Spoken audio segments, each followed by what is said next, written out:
जियो नर्सी YouTube channel रे सनाम को मानस saline अतंग दरामेट पे करना इन्या वीडियो रे को कमेंट करना बाबूधन दो बुका गया बाबूधन दो पगला गया बाबूधन दो टोया गया ईमान कथा को रोड़े करना मेनखान जहाया बाबत रे आमम रोड़ ओना दो अडी अलगा गया चेदा जे जहाया मेनहारे जहाना लाठाव कान खाय दो अडी उसराम नेल ᱧᱟᱢ गन मेनखान आमा मेड रे जहाना तहन खाय ओना दो बाम नेल ᱧᱟᱢᱟ आर बाम नेल ᱧᱟᱢ खातिर ते बाम अटकार दा इया मेड हारे चेत लाठाव काना से चेत मिना बिंजा बिना से चेत मिना ओना दो बाम इया मेनखान ओना नेल लगी दो अरसी लगा आदो ओना अरसी ते नेल लहाय में आम आर इना कते गी बड़ाय दाड़ेया जे इया मेनहा दो सफा गया से इया मेनहा रे बिंजा मिना मेनखान उकोय को हर को कमेंट कान नुकु बुझाव जरूर कना जे इन सही रोड़दा से भूलिंग रोड़दा नुआ लहारे पछनाव जरूर कना मेनखान अवड़िया रोड़ गिडी का दो अडी अलगा गया मेनखान नुआ रोड़ दो बांग ठीक कना चेदा जे आम नुआ पछनाव गी बाम पछनाव कदा नुआ सरिया कना से अवड़िया कना नुई सरी रोड़दा से अवड़ी रोड़दा नुआ को नेल ठीक जरूर कना लहारे आदो उकोय कमेंट डेट कना से उकोय इया वीडियो को कुसिया कना नुकु को हर दो इनको सरहाव दिन कना आर फोन कते हन को मिताइन कना अडी मौज गी वीडियो बनावेट कना आर नोंका गी वीडियो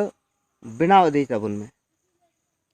मेनखान ओकाटा वीडियो चो उनी हर गे बाय कुसिया कना आर बाय कुसिया खातिर ते उनी हो मने रे दुख आइकौदा आर उनी उनकायदा जे नोआ वीडियो बांग ठिका से नोंका हंका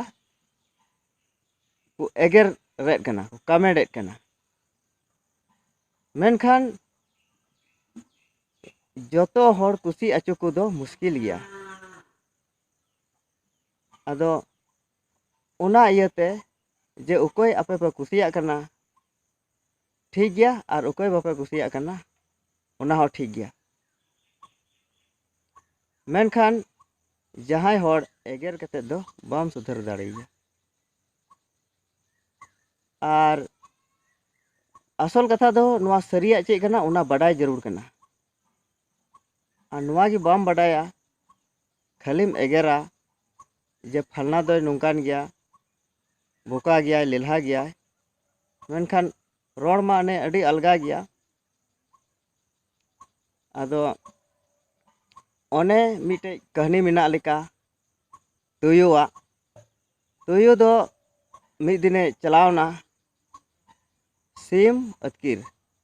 आर अडी गे रेंगेज कादी थेना ओना इयते सिम कुमड़ी चलावना मेनखा सिम दो बाय नाम दाड़िया को आर उनी दो रेंगेज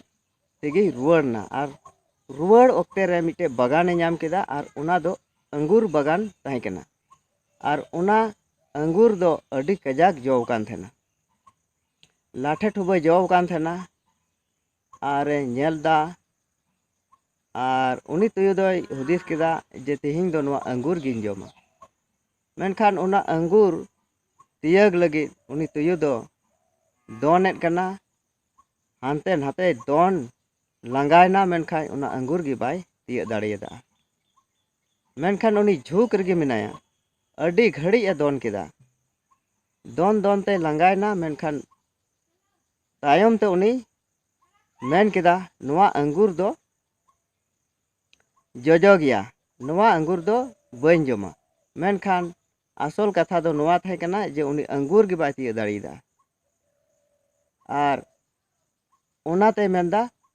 अंगूर जोजो गया मेनखा इटा आए ने बहनाय बनाव केदा आदो असल रमा उनी बाय तियग दाड़ेयदा आदो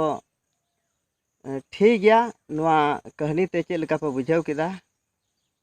आर नुआ गे आपे कमेंट कते लय तबन बे मा सनाम को जोहार।